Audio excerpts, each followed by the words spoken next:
St. Apollonia and the Martyrs of Alexandria. In 249, the mob rose in savage fury against the Christians. Metras, an old man, perished first. His eyes were pierced with reeds, and he was stoned to death. A woman named Quinta was the next victim. She was led to a heathen temple and bidden worship. She replied by cursing the false god again and again, and she too was stoned to death. After this the houses of the Christians were sacked and plundered. They took the spoiling of their goods with all joy. St. Apollonia, an aged virgin, was the most famous among the martyrs. Her teeth were beaten out. She was led outside the city, a huge fire was kindled, and she was told she must deny Christ, or else be burned alive.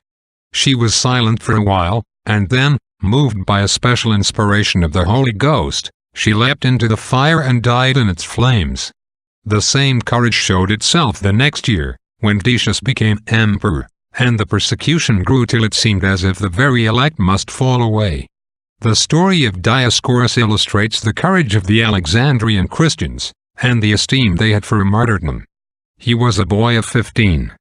To the arguments of the judge he returned wise answers. He was proof against torture.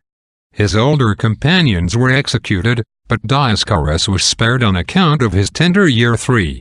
Yet the Christians could not bear to think that he had been deprived of the martyr's crown, except to receive it afterwards more gloriously.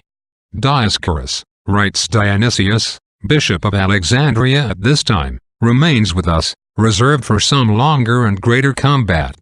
There were indeed many Christians who came, pale and trembling, to offer the heathen sacrifices.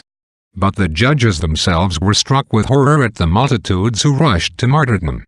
Women triumphed over torture, till at last the judges were glad to execute them at once and put an end to the ignominy of their own defeat. Reflection. Many saints, who were not martyrs, have longed to shed their blood for Christ. We, too, may pray for some portion of their spirit. And the least suffering for the faith, borne with humility and courage, is the proof that Christ has heard our prayer.